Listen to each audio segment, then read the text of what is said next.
নমস্কার। আজকে আমরা শিখব কিভাবে অনলাইনের মাধ্যমে পঞ্চায়েত শংসাপত্র অর্থাৎ রেসিডেন্সিয়াল সার্টিফিকেট আবেদন করবেন, তা আমি আপনাদেরকে শেখাবো।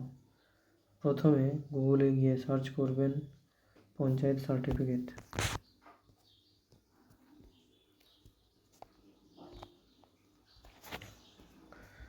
পঞ্চায়েত সার্টিফিকেট সার্চ করার পর এরকম একটা লিঙ্ক দেখতে পাবেন, সিটিজেন কর্নার। ওখানে আপনারা ক্লিক করবেন। ক্লিক করার পর এরকম একটা ফর্ম চলে আসবে। সোজা নিচের দিকে চলে যাবেন এবং এরকম একটা বক্স দেখতে পাবেন, ওখানে আপনারা ক্লিক করবেন। ক্লিক করার পর প্রসিড বোতামে ক্লিক করবেন। তারপরে এখানে মোবাইল নাম্বার দিবেন। মোবাইল নাম্বার দেওয়ার পর জেনারেট ওটিপি করবেন। তারপরে আপনাদের মোবাইলে ওটিপি চলে আসবে এবং ওটিপি এখানে দিবেন। ওটিপি দেওয়ার পর ভেরিফাই এবং প্রসিড করবেন। তারপরে ক্লিক করার পর এরকম একটা ফর্ম চলে আসবে এবং প্রথমেই আপনারা দেখতে পাবেন ডিস্ট্রিক্ট। এখানে ডিস্ট্রিক্টের নাম সিলেক্ট করবেন, তারপরে ব্লকের নাম সিলেক্ট করবেন, তারপরে গ্রাম পঞ্চায়েতের নাম সিলেক্ট করবেন এবং তারপরে আপনাদের যে মেম্বারের নাম সিলেক্ট করবেন। তারপরে নিচের দিকে চলে যাবেন। তারপরে এই সেলোটেশনের ঘরে যদি ছেলে থাকে তাহলে মিস্টার, মেয়ে থাকে তাহলে মিস এবং বিবাহিত মেয়ে থাকলে তাহলে মিসেস সিলেক্ট করবেন। করার পর নিচের দিকে আবেদনকারীর নাম এরকম লিখবেন, তারপরে গার্জেনের নাম এরকম লিখবেন, তারপরে গার্জেনের সঙ্গে আবেদনকারীর কী সম্পর্ক ওটা এখানে লিখবেন। তারপরে একটু নিচের দিকে যাবেন, এখানে অ্যাড্রেসের জায়গায় নিজের গ্রামের নাম লিখবেন, তারপরে পোস্ট অফিস নির্বাচন করবেন, তারপরে আপনার যে পুলিশ স্টেশন ওটা নির্বাচন করবেন। তারপরে এই যে ভিলেজ, এই জায়গায় ভালো করে লক্ষ্য করবেন, কিন্তু এখানে ভিলেজ অনেকের ভিলেজ নাও দেখাতে পারে, কারণ এখানে মৌজার নাম আসে।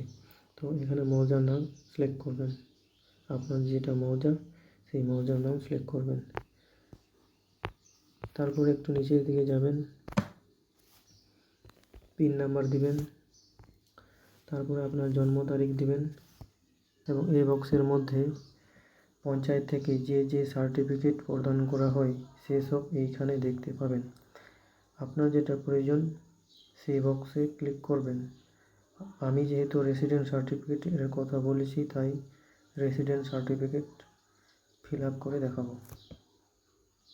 তো আমি অলরেডি ফিল আপ করে রেখেছি। তারপরে একটু নিচের দিকে যাবেন, এখানে অনেকগুলো ডকুমেন্ট আছে, আপনি এগুলোর মধ্যে যে কোনো একটি দিতে পারেন।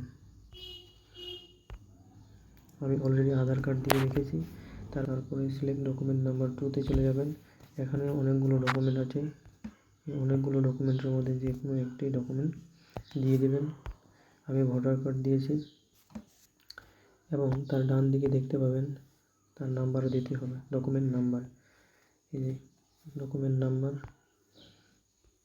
নাম্বার আমি এখানে দিয়ে দিয়েছি। তারপরে এখানে আপলোড ডকুমেন্ট, এইখানে আপলোড করে দেবেন এবং মনে রাখবেন ডকুমেন্টটি যাতে পিডিএফে থাকে এবং 2 MBর কম থাকে, 2 MBর বেশি থাকলে আপলোড হবে না। এখানে ডকুমেন্ট আপলোড করে দিয়েছি। তারপরে একটু নিচের দিকে যাবেন,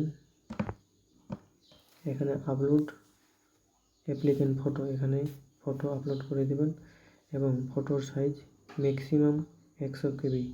100 KB থেকে বেশি হলে কিন্তু হবে না এবং ফটো আপলোড করে দেবেন। আপলোড করার পর এখানে একটা ছবি দেখতে পাবেন। তারপরে আপনারা সাবমিট বোতামে ক্লিক করবেন।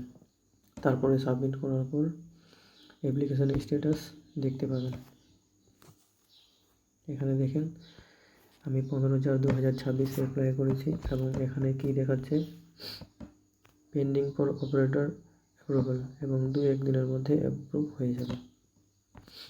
তারপরে আপনাদের কাছে একটা মেসেজও যাবে। সাবমিট করার পর আপনার কাছে এরকম একটা সাকসেসফুল মেসেজ যাবে এবং বলা থাকবে যে your application has been successfully submitted to Sadlichak গ্রাম পঞ্চায়েত, এবং এখানে দেখতে পাবেন গ্রাম পঞ্চায়েতের নাম লেখা থাকবে। আপনি যে গ্রাম পঞ্চায়েতে আবেদন করবেন সেই পঞ্চায়েতের নাম এখানে লেখা থাকবে এবং নিচের দিকে দেখবেন যে ইয়োর অ্যাপ্লিকেশন আইডি এবং অ্যাপ্লিকেশন আইডিও দেওয়া থাকবে।